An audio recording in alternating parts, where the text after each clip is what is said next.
Hello सभी जो प्यारे दोस्तों और भाइयों को, आप सभी को स्वागत है। जैसे कि आप देख पा रहे हैं कि आज हम क्लास 10 का वास्तविक संख्या पढ़ने वाले हैं। 1.1 1.1 7 वीडियो में, मतलब एक ही वीडियो में पूरा सवाल तो हम सॉल्व करेंगे, जिसमें से आपके नंबर तो बनेंगे ही बनेंगे। ठीक। और कुछ लोग कहेंगे सर जो सवाल आप पढ़ा रहे होंगे ये तो 1.2 में नहीं, ये न्यू वाला जो ऐप है आया है न्यू, उसमें 1.1 में पढ़ना है। ठीक।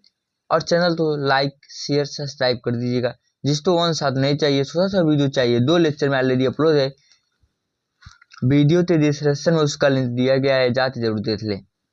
प्यारे दोस्तों, भाइयों, बच्चों, आप सभी को स्मार्ट कोचिंग क्लास में आप सभी का स्वागत है।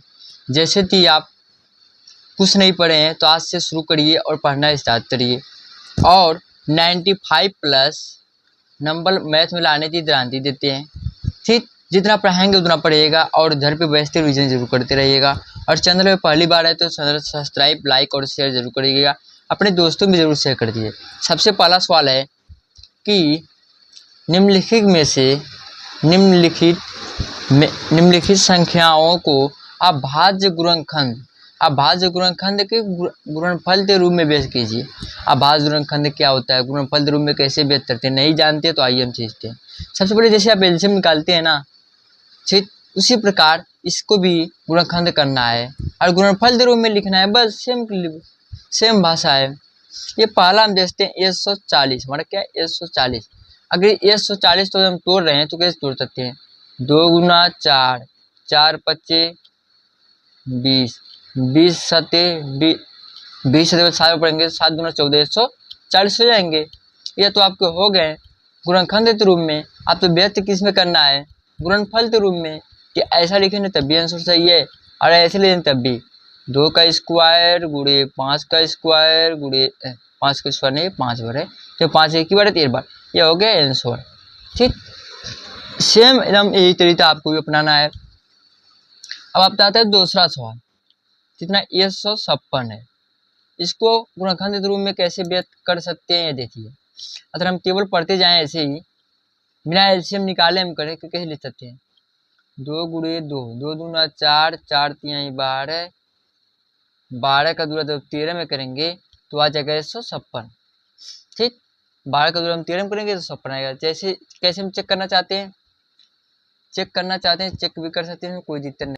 जैसे हम बताएं भी चेक करना है, चेक करें। 12 का स्क्वायर कितना होता है 144 होता है। अगर 144 में हम, ठीक 144 में हम क्या करें, 12 का टेबल 12 ऊपर लेंगे तो 44 हो गया, और फिर एक बार जोड़ लेंगे 12, 4 2 से 4 1 5, 156 आ गए। ठीक इसी प्रकार हमारे 156 भी हो गए।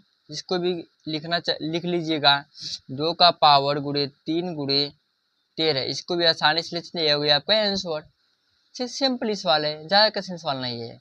और ये चैप्टर 1 का वास्तविक रियल नंबर ये चैप्टर है। और चैनल पर पहली बार है, चैनल को सब्सक्राइब, लाइक और शेयर जरूर कर दीजिएगा। ठीक। अगला आपका आता है तीसरा सवाल। आपका अगला आता है तीसरा सवाल। तीसरा सवाल आपको दिया है, कितना दिया तीसरा, 38 25। 38 25 से गुणनखंड कैसे करेंगे ये देखिए। ये 3 से 2 से देने वाला है, नहीं 3 से देगा। 3 गुणे 3 गुणे 3 3 9, 9 पच्चे 45, 45 5 गुणे 17। यदि हम एलसीएम अलग इसका कर चुके हैं, जिसे पूरा करेंगे तो आ जाएगा 3 स्क्वायर 5 स्क्वायर गुणे 17। लिखेंगे कैसे, 3 स्क्वायर गुणे 5 स्क्वायर गुणे 17। यह हो गया आंसर। ये कैसे हो रहा है ये चेक करने के लिए हम दिखा दे रहे हैं। 38 25 यही है। सबसे पहले 3 से विभाजित करें, 3 का नंबर 3, ठीक, और 3 दूना से 2 बचा, और 7 3 21, 1 बचा, 3 5 15। ठीक। अब फिर 3 से करिए, 3 4 12, 3 दूना से और 3 5 15। ठीक। अब देखिए 5 से करिए, 8 5 40, 2 बचा, और 5 5 25। फिर 5 से करिए, ठीक, 5 का नंबर 5, और 7 5 35, फिर 17 17 आ गए हमारे इतने। ठीक। 3 गुणे 3 गुणे 5 गुणे 5, तो देखिए 3 गुणे 3 गुणे 5 गुणे 5 हमारे आ गए। ठीक। सेम ऐसे ही करना है। ठीक। और एक जो चौथा सवाल है ये ये है होमवर्क में, इसका लगातार आपको आंसर कमेंट बॉक्स में कमेंट जरूर करना है। अब हम दूसरा सवाल पढ़ने वाले हैं। कौन सा सवाल? दूसरा प्रश्न नंबर दूसरा का पहला सवाल। दूसरा में कह दिया पूर्णांक के निम्नलिखित युग्मों से एचसीएफ तथा एलसीएम जांच कीजिए। एचसीएफ और एलसीएम जांच करना है, फिर उसकी जांच भी कीजिए कि दोनों संख्याओं का गुणनफल, जो दोनों संख्या दें इन दोनों का गुणा करने पर इक्वल एलसीएम और एचसीएफ तरीका से दोनों तो बराबर हो जाए। तो ये क्या करना, जांच करना। सबसे पहले हम निकालना सीखेंगे एचसीएफ और एलसीएम निकाला कैसे जाता है। एचसीएफ और एलसीएम निकाला कैसे जाता है? क्या दिया है 26 और 91, इन दोनों का सबसे पहले एलसीएम निकाल लीजिए। जैसे हम अभी पहले सवाल में बताया सेम वैसे इसका भी निकालिए। देखिए इसका गुणनखंड क्या हो जाएगा, 2 और 13, तो 13 दूना 26, इसका क्या हो जाएगा 13 दूना 26 हो गया हुआ, और इसका 7 13 7 91। तो आपका एचसीएफ क्या, देखिए आपका जो एचसीएफ होगा, एचसीएफ क्या होता है और एलसीएम क्या होता है, एलसीएम क्या होते हैं? एचसीएफ वो होते हैं जो दोनों में क्या मिलते हैं, कॉमन मिलते हैं। एचसीएफ कितना हो गया, 13 हो गया, और जो एलसीएम क्या होता है जो कॉमन मिलते हैं उसके एक बार लिखते हैं, और जो कॉमन मिलते हैं तो पूरा लिख लेते हैं। ये 7 गुना 14, 14 गुणे 13 करेंगे आप, 14 गुणे 13 करेंगे तो 182 हो जाएगा। इसका 182 हो गया। ठीक, अब ये कहने का मतलब यह है, ये सवाल आपका कह रहा है कि अब दोनों संख्याओं का गुणनफल लिखेंगे हम यहाँ पर। दोनों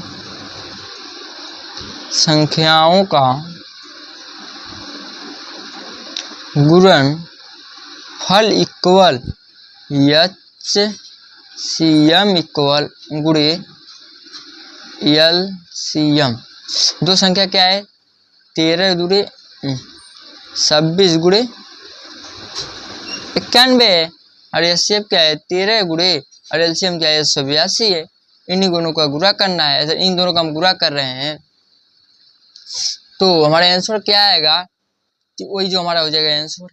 जिसका गुणा इसमें हम करेंगे, गुणा करके चेक कर लीजिएगा, 23 67 आएगा, इधर भी क्या आएगा 23 और 67, यह क्या हो गया, दोनों आंसर सही है, सत्य हो गया। ठीक, अब इसी में से हम दूसरा सवाल पढ़ने वाले हैं।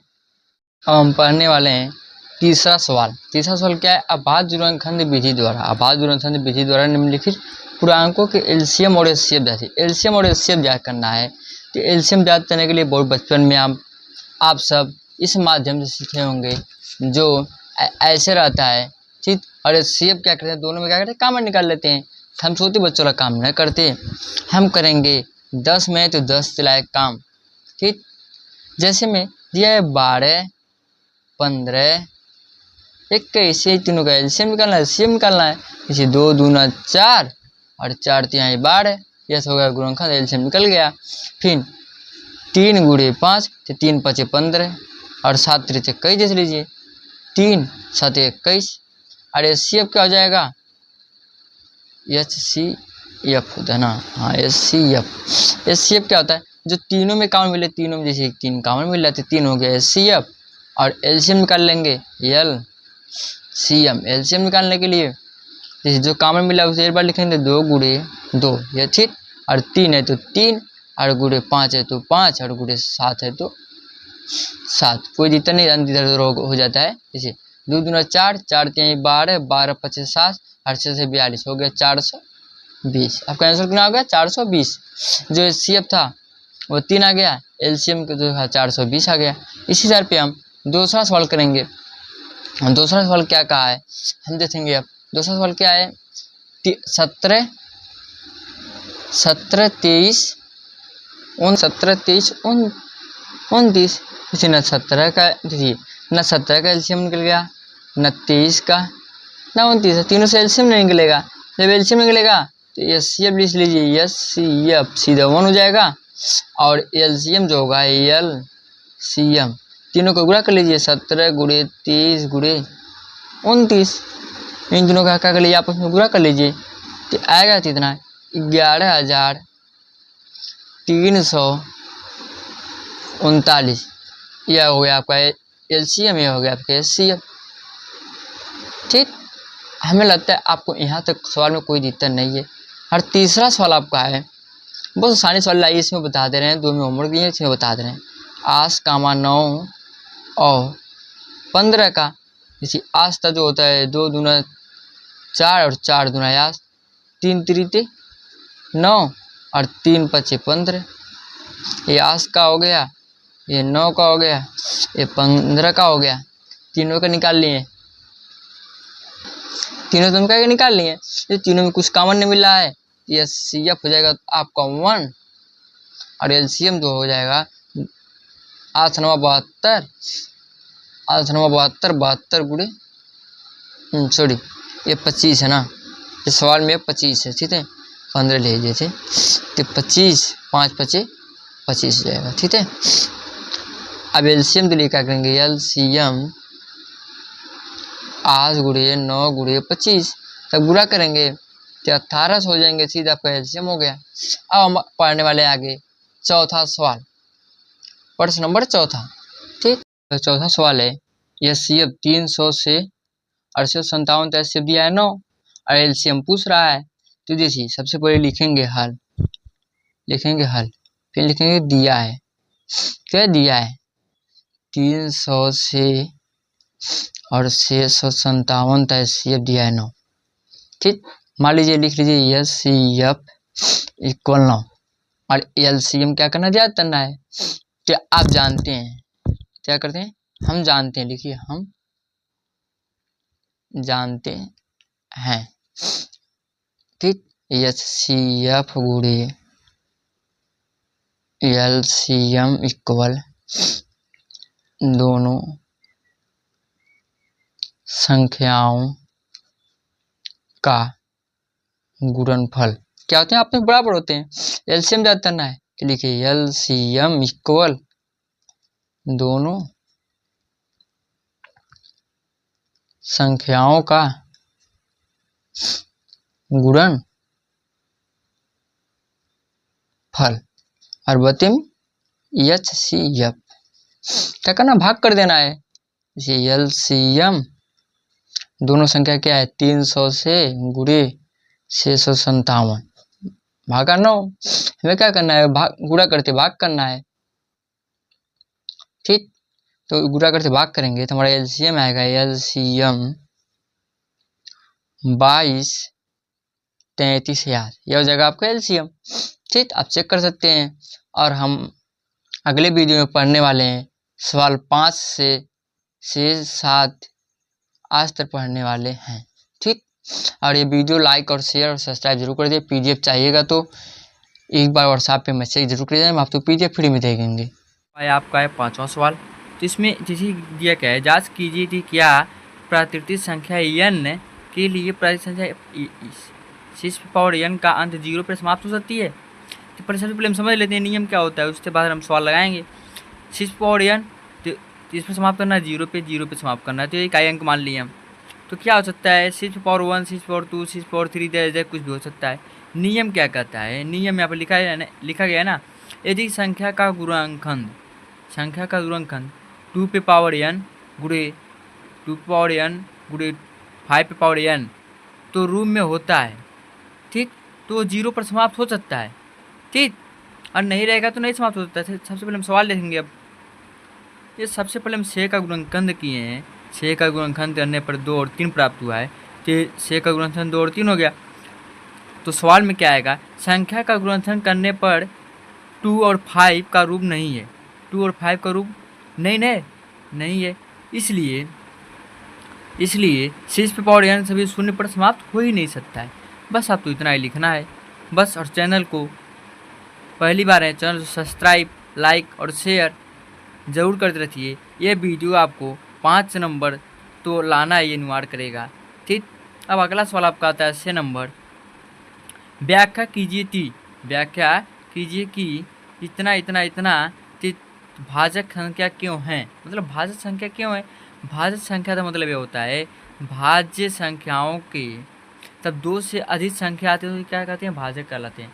जब किसी भी संख्या में 2 से अधिक भाजक संख्या आते हैं भाज्य संख्या, जो भाज्य संख्या थी 2 से अधिक भाजक संख्या होती है उसे क्या कहते हैं, भाजक कहते हैं। पहला दिया है दी संख्या, इन दोनों में देखिए 13 काम मिला, 13 काम ले लेना है। सबसे पहले गुणनखंड ही करना है, जैसे बुरमास से सवाल लगा सेम वैसे लगाना है और कुछ करना नहीं इसमें। तो काम मिल गया 13 और 13 स्थान पर 1 बचा तो 1 लिख लिए हम। 11 थे 77 प्लस 1 है तो 1, 13 थे 77 और 77, तो 1 का गुणा इन दोनों में कर लें तो मान में कोई परिवर्तन होने वाला ही नहीं है। फर्स्ट सेकंड 3 संख्या आ गई हमारी गुणनखंड ना, तो 3 संख्या आ गई तो ये क्या हो गया, भाजक है। लिखना नीचे के लिखना कैसे, संख्याओं तो 2 से अधिक गुणनखंड है, यह संख्या 2 से अधिक क्या है, गुणनखंड है, इसलिए यह भाजक संख्या है। अब उसी में से दिया है दूसरी, अब दूसरी संख्या दिया है, दूसरी संख्या भी सेम वैसे ही करेंगे। इसमें भी देखिए 3 संख्या आ गई 5, 7009 और 1, इसमें भी ऐसे सेम करना है, इसमें कोई दिक्कत नहीं है। अब हम देखते हैं अगला सवाल 7वां। दिया है किसी मैदान की सेल में चारों ओर वृत्ताकार एक सोनिया है, मान लीजिए ये मैदान हो गया, यहाँ से मान लीजिए कोई प्रारंभ करता है दौड़ना, तो एक 12 मिनट में 18 मिनट दौड़ते हैं, तो दोनों का एलसीएम निकालना है। तो 12 और 18 का क्या करना है, एलसीएम निकालना है।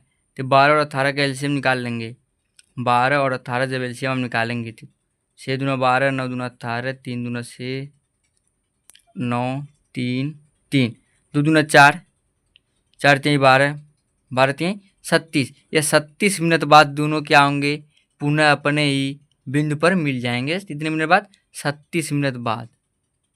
37 दोनों तेल से निकालेंगे, जो आएगा वही होगा, उतने समय मिनट बाद हमें मिल जाएंगे, 37 मिनट बाद मिल जाएंगे। वीडियो अच्छा लगा हो तो लाइक शेयर और सब्सक्राइब जरूर कर दिए, अपने दोस्तों में शेयर कर दिए और चैनल पर बने रहिएगा। हम जल्द ही कल ही मिलेगा आपको 1.2 का पहला सवाल। धन्यवाद।